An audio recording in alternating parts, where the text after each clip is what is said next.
하루 20분 성경 읽기 유진 피터슨의 메시지 성경. 오늘은 제 166일차로 마가복음 1장부터 시작합니다. 마가복음 1장. 예수 그리스도의 복된 소식, 곧 메시지는 정확히 예언자 이사야의 책에 나온 대로 여기서부터 시작된다. 잘 보아라, 내가 내 앞에 내 설교자를 보낸다. 그가 내 길을 평탄하게 할 것이다. 광야에서 외치는 소리여, 하나님 오심을 준비하여라. 길을 평탄하고 곧게 하여라. 세례자 요한이 광야에서 나타나 삶을 고쳐 죄의 용서를 받는 세례를 선포했다. 유대와 예루살렘으로부터 사람들이 떼를 지어 그에게 와서 죄를 고백하고 요단강에서 그에게 세례를 받고 삶을 고치기로 결단했다. 요한은 낙타털로 된 옷을 입고 허리에 가죽띠를 둘렀다. 그리고 메뚜기와 야생꿀을 먹었다. 요한은 이렇게 전했다. 진짜는 이제부터다. 이 드라마의 주인공은 너희의 삶을 바꿔놓으실 것이다. 그분께 비하면 나는 잔심부름꾼에 지나지 않는다. 나는 너희의 옛 삶을 바꿔 천국의 삶을 준비시키려고 이 강에서 세례를 주고 있다.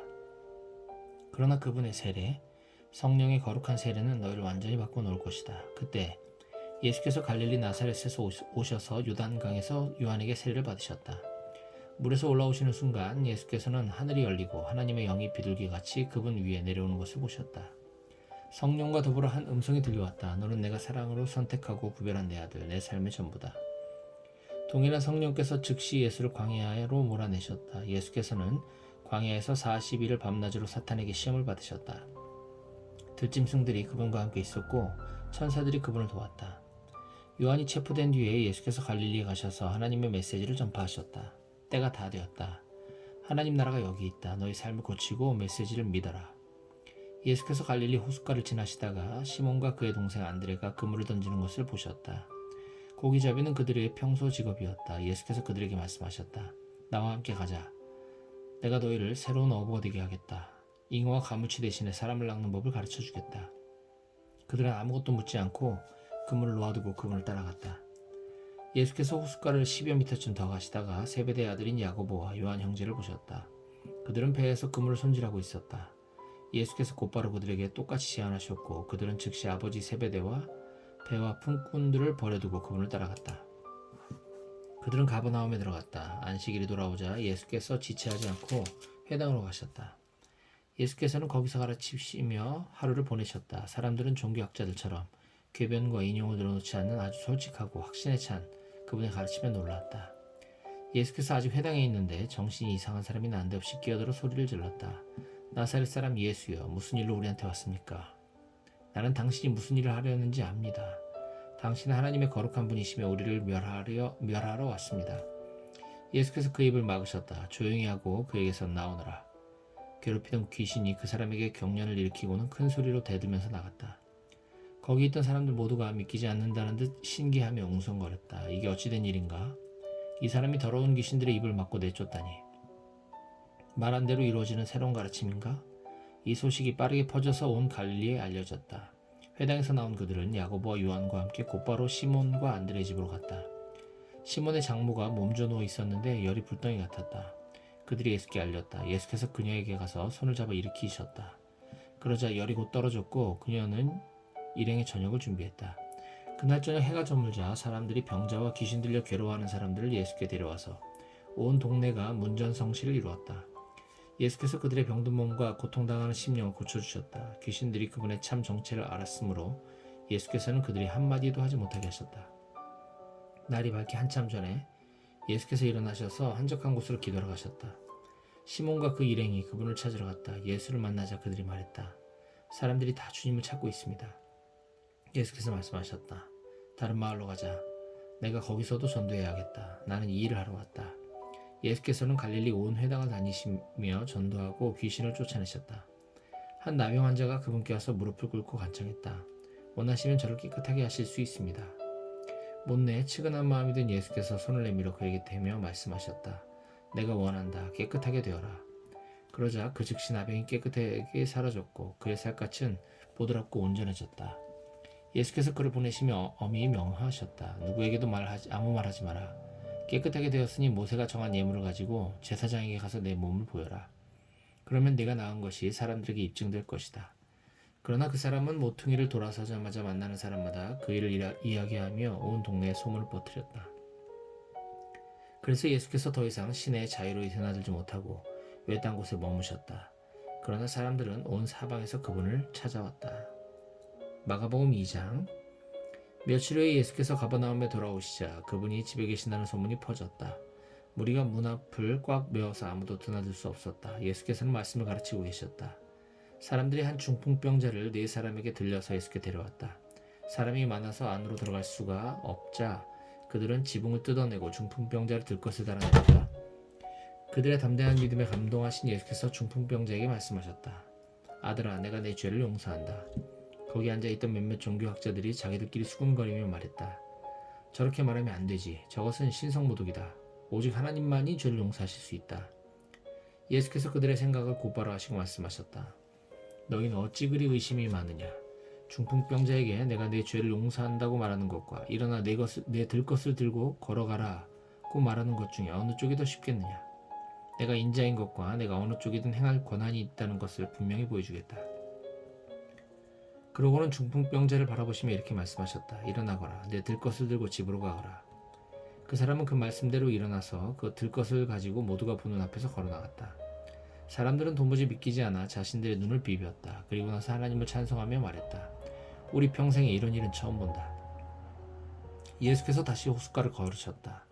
무리가 다시 그분께 왔고 예수께서는 그들을 가르치셨다. 예수께서 거니시다가 알페오의 아들 레위가 자기 일터에서 세금을 걷고 있는 것을 보셨다. 예수께서 말씀하셨다. 나와 함께 가자. 그는 따라갔다. 나중에 예수와 그 제자들이 평판이 좋지 않은 무리와 함께 집에서 저녁을 먹고 있었다. 보기에는 아닐 것 같지만 그들 가운데 적지 않은 사람들이 이미 그분을 따르고 있었다. 종교학자와 바리새인들은 예수께서 그런 무리와 어울리는 것을 보고 그분의 제자들에게 따졌다. 쓰레기 같은 인간들과 친하게 지내다니 이게 무슨 본이 되겠소? 예수께서 들으시고 반박하셨다. 의사가 필요한 사람이 누구냐? 건강한 사람이냐 병든 사람이냐? 내가 여기 있는 것은 영적으로 건강한 사람을 초청하려는 것이 아니라 죄로 병든 사람을 초청하려는 것이다. 요한의 제자들과 바리새인의 제자들은 금식하는 습관이 있었다. 몇몇 사람들이 예수께서 따졌다. 요한을 따르는 이들과 바리새인들은 금식 훈련을 하는데 당신을 따르는 이들은 왜 그렇게 하지 않습니까? 예수께서 말씀하셨다. 즐거운 결혼식 중에는 빵과 포도주를 아끼지 않고 실컷 먹는다. 나중에 허리띠를 졸라맬 일이 있을지 모르지만 지금은 아니다. 신랑 신부 함께 있는 동안에는 즐겁게 보내는 법이다. 정겨운 축하의 모닥불에 찬물을 끼얹는 사람은 없다. 하나님 나라가 임한다는 것은 바로 이런 것이다. 예수께서 계속해서 말씀하셨다. 멀쩡한 스카프를 잘라서 낡은 작업복에 대고 깁는 사람은 없다. 서로 어울리는 천을 찾기 마련이다. 그리고 금이 간 병에는 포도주를 담지 않는 법이다. 어느 안식일에 예수께서 곡식이 무르익은 밭 사이를 걷고 계셨다. 제자들이 길을 가다가 곡식 이삭을 땄다. 바리새인들이 그 일을 예수께 말했다. 보십시오. 당신의 제자들이 안식일 규정을 어기고 있습니다. 예수께서 말씀하셨다. 너희는 다윗이 배고플 때에 자기와 함께한 동료들과 한 일을 읽어보지 못했느냐? 그가 성소에 들어가 대제사장 아비아달이 보는 앞에서 제단에서 갓 물려낸 빵, 곧 제사장들 외에는 아무도 먹지 못하게 되어 있는 거룩한 빵을 먹고 자기 동료들에게도 주지 않았느냐? 이어서 예수께서 말씀하셨다. 우리를 위해 안식일이 만들어진 것이지 안식일을 위해 우리가 만들어진 것은 아니다. 인자는 안식일의 종이 아니라 주인이다. 마가복음 3장. 예수께서 다시 회당에 들어가시니 거기에 한쪽 손이 오그라든 사람이 있었다. 바리새인들은 혹시나 안식일 위반으로 예수를 잡을까 하여 그 사람을 고쳐주나 보려고 그분을 주시했다. 예수께서 손이 오그라든 사람에게 말씀하셨다. 우리가 잘 볼 수 있도록 여기 서거라. 예수께서 이번에는 사람들에게 말씀하셨다. 어떤 행동이 안식일에 가장 합당하냐? 선을 행하는 것이냐 악을 행하는 것이냐? 사람을 돕는 것이냐 무력한 상태로 버려두는 것이냐? 아무도 말이 없었다. 예수께서는 그들의 비정한 종교에 노하여 그들의 눈을 하나씩 쳐다보았다. 그러고는 그 사람에게 말씀하셨다. 내 손을 내밀어라. 그가 손을 내밀자 그 손이 새 손과 같이 되었다. 바리새인들은 서둘러 그곳을 빠져나가 어떻게 하면 헤롯의 당원들과 합세하여 그분을 파멸시킬 것인지 흥분하며 이야기했다.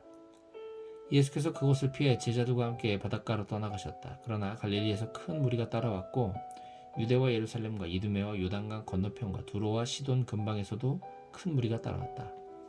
그들은 말로만 전해 듣던 것을 직접 눈으로 보려고 왔다. 예수께서는 무리에게 밟히지 않도록 제자들에게 배를 준비하게 하셨다.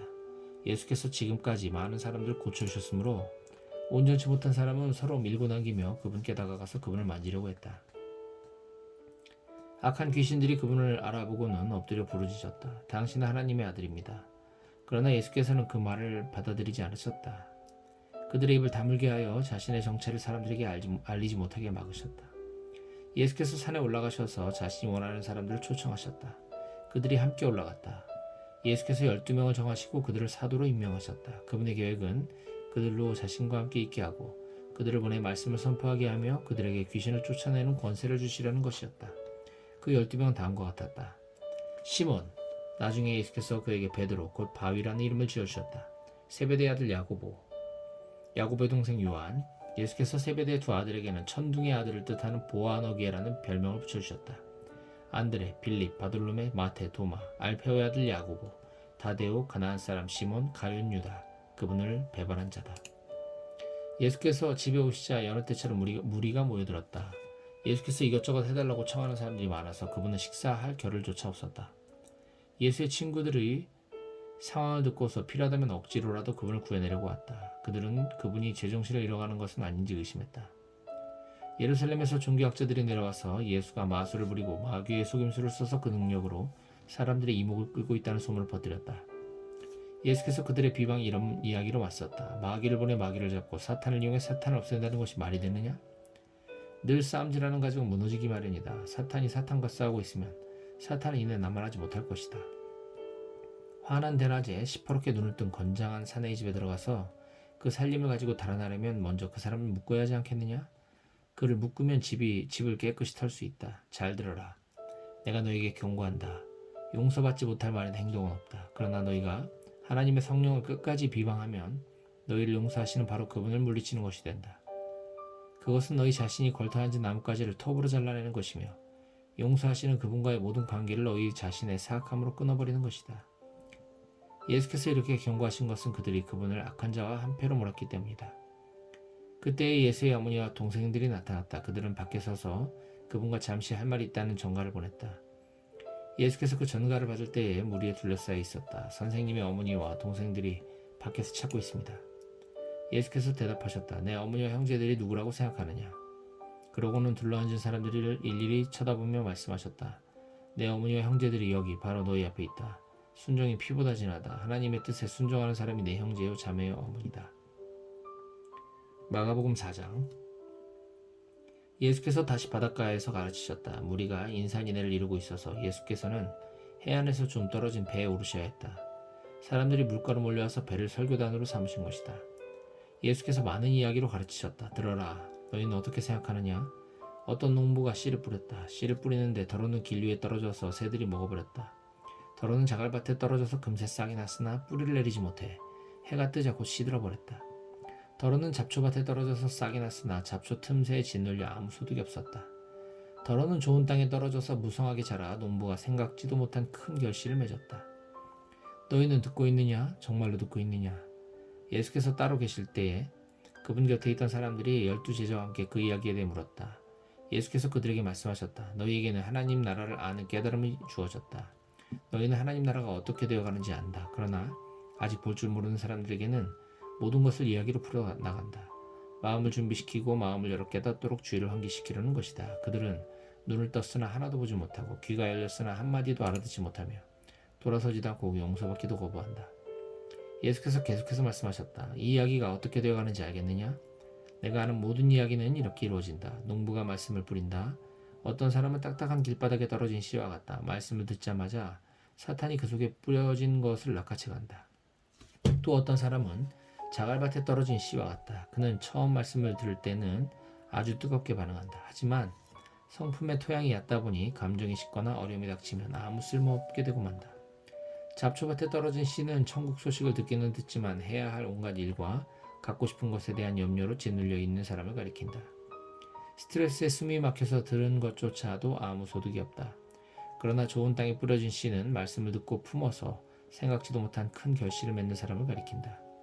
예수께서 계속해서 말씀하셨다. 집에 등잔을 가져와서 통 속이나 침대 밑에 두는 사람이 있느냐? 탁자나 선반 위에 두지 않느냐? 우리는 비밀을 감춰두지 않고 오히려 말할 것이다. 숨기지 않고 오히려 밝히 드러낼 것이다. 너희는 듣고 있느냐? 정말로 듣고 있느냐? 내가 하는 말을 잘 들어라. 세상에서 너희 힘으로 잘 될 수 있다는 약삭빠른 충고를 조심하여라. 받는 것보다 주는 것이 더 낫다. 베풀면 베풀을 남는다. 인색하면 가난해진다. 예수께서 또 말씀하셨다. 하나님 나라는 어떤 사람이 밭에 씨를 뿌리고는 잊어버린 채 잠자리에 든 것과 같다. 씨는 싹이 터서 자라나는데 그는 어떻게 된 일인지 모른다. 그의 도움 없이 땅이 다 알아서 한다. 처음에는 푸른 줄기를 내고 다음에는 꽃봉오리를 내고 그 다음에는 익은 곡식이다. 곡식이 완전히 연글면 거둔다. 추수할 때가 된 것이다. 하나님 나라를 어떻게 묘사할 수 있을까? 어떤 이야기가 좋을까? 하나님 나라는 솔씨 하나와 같다. 솔씨는 땅에 떨어질 때 씨로서는 아주 작지만 일단 심으면 가지가 무성한 큰 나무로 자란다. 독수리들이 그 안에 둥지를 틀 정도다. 예수께서는 이처럼 많은 이야기로 메시지를 전해주시면서 그들의 경험과 성숙도에 맞게 이야기를 들려주셨다. 예수께서 이야기 없이는 말씀하지 않으셨다. 그리고 제자들과 따로 있을 때에 모든 것을 다시 설명해 주셨다. 혼란스러운 것을 정리하시고 얽힌 것은 풀어주셨다. 그날 늦게 예수께서 제자들에게 말씀하셨다. 저편으로 건너가자. 제자들은 그분을 배에 계신 그대로 모시고 갔다. 다른 배들도 따라갔다. 그때 큰 풍랑이 일어났다. 파도가 배 안으로 들이쳐서 배가 가라앉으려 했다. 예수께서는 배 뒤쪽에서 베개를 베고 주무시고 계셨다. 제자들이 그분을 깨우며 말했다. 선생님, 우리가 빠져 죽게 되었는데 아무렇지도 않습니까? 잠에서 깬 예수께서 바람에게 조용하라고 하시고 바다에게 고요하여라, 잠잠하여라고 말씀하셨다. 바람이 숨을 먹고 바다는 호수처럼 고요해졌다. 예수께서 제자들을 꾸짖으셨다. 어째서 너희는 이토록 겁이 많으냐? 그렇게도 믿음이 없느냐? 그들은 놀라고 두려워서 어쩔 줄 몰라 했다. 도대체 이분은 누구신가? 바람과 바다도 마음대로 부리시다니. 마가복음 5장. 그들은 바다 건너편 거라사 사람들의 지방에 이르렀다. 예수께서 배에서 내리시자 묘지에서 어떤 미친 사람이 그분께 나아왔다. 그는 거기 무덤 사이에서 살았다. 아무도 그를 잡아둘 수 없었다. 사슬을 채울 수도 결박할 수도 없었다. 사람들이 여러 번 사슬과 밧줄을 묶었지만 그때마다 그는 사슬을 부서뜨리고 밧줄을 끊어버렸다. 아무리 힘센 사람도 그를 꺾을 수 없었다. 그는 밤낮으로 무덤과 산을 어슬렁거리면서 고함을 지르고 뾰족한 돌로 제 몸을 마구 상하게 했다. 그가 멀찍이서 예수를 보고 달려와 그분 앞에 경배하며 엎드렸다. 그러고는 고함 지르며 따졌다. 지극히 높으신 하나님의 아들 예수여, 무슨 일로 내게 간섭합니까? 제발 나를 괴롭게 하지 마십시오. 예수께서 이미 그 악한 귀신에게 나오너라, 그 사람에게서 나오너라 하고 명령하신 뒤였다. 예수께서 그에게 물으셨다. 내 이름이 무엇이냐? 그가 대답했다. 내 이름은 패거리입니다. 난동을 부리는 패거리입니다. 그는 자기를 그 지방에서 내쫓지 말아달라고 예수께 애원했다. 마침 근처 언덕에서 큰 돼지떼가 땅을 파헤치며 먹을 것을 찾고 있었다. 귀신들이 예수께 애걸했다. 우리를 돼지에게 보내셔서 그 속에서 살게 해주십시오. 예수께서 그렇게 하라고 말씀하셨다. 그러나 돼지떼의 형편은 그 사람의 형편보다 더 나빠졌다. 돼지들이 미쳐서 벼랑으로 우르르 몰려가더니 바다에 빠져 죽은 것이다. 돼지를 치던 사람들이 혼비백산하여 도망쳐서 시내와 마을에 그 이야기를 전했다. 다들 어찌된 일인지 보고 싶어 했다. 사람들이 예수께 다가와서 보니 미친 사람이 단정한 옷차림과 멀쩡한 정신으로 앉아 있었다. 그는 더 이상 걸어다니는 정신병원이 아니었다. 그 일을 처음부터 목격한 사람들이 귀신 들린 사람과 돼지떼에게 벌어진 일을 그들에게 말해주었다. 그들은 처음에는 두려워하다가 나중에는 언짢아 했다. 돼지들이 익사한 것 때문에 기분이 상했던 것이다. 그들은 예수께서 그곳을 떠나 다시는 오지 말라고 당부했다. 예수께서 배에 오르실 때 귀신한테서 놓인 그 사람이 자기도 함께 가게 해달라고 간청했으나 그분은 허락하지 않으셨다. 예수께서 말씀하셨다. 내 집, 내 가족한테 가거라. 주께서 무엇을 하셨고 어떻게 너를 불쌍히 여기셨는지 그들에게 이야기하라. 그 사람은 돌아가서 예수께서 자기에게 행하신 일을 대가볼리 열성읍 근방에 전하기 시작했다. 그는 동네 화제거리였다. 예수께서 배를 타고 건너가시자 큰 무리가 바닷가에서 그분을 맞이했다. 회당 지도자 가운데 야이로라는 사람이 왔다. 그는 예수를 보고는 무릎을 꿇고 정신없이 애원했다. 제 사랑하는 딸이 죽음의 문턱에 있습니다. 병에 나아서 살 수 있도록 오셔서 손을 얹어주십시오. 예수께서 그와 함께 가시는데 온 무리가 따라가며 그분을 밀고 당겼다. 12년 동안 혈루증으로 고생한 한 여자가 예수의 소문을 들었다. 여자는 많은 의사들에게 치료를 받았으나 형편없는 치료로 돈만 날리는 상태가 이전보다 더 나빠졌다. 여자는 뒤에서 슬그머니 다가가 예수의 옷을 만졌다. 이분이 옷에 손가락 하나만 대어도 내가 낫겠다고 생각한 것이다. 여자가 손을 대는 순간에 흐르던 피가 멈췄다. 여자는 변화를 느낄 수 있었고 자신의 병이 깨끗이 나은 것을 알았다. 그 순간 예수께서 자신에게서 기운이 나간 것을 아시고 무리에게 돌아서서 물으셨다. 누가 내 옷에 손을 대었느냐? 제자들이 말했다. 무슨 말씀이신지요? 무리가 이렇게 밀고 당기는데 누가 내게 손을 대었느냐고 물으시다니요. 손을 댄 사람은 수십 명은 될 것입니다. 그러나 예수께서는 누가 그렇게 했는지 보려고 계속 둘러보며 물으셨다. 자기가 한 일을 알고 있던 그 여자는 두려워 떨며 앞으로 나아갔다. 여자는 그분 앞에 무릎을 꿇고 자초지종을 이야기했다. 예수께서 여자에게 말씀하셨다. 딸아, 너는 믿음의 모험을 했고 이제 온전해졌다. 잘 살아라. 병이 나았으니 복되게 살아라. 예수께서 아직 말씀하시는 중에 회당장의 집에서 사람들이 와서 회당장에게 말했다.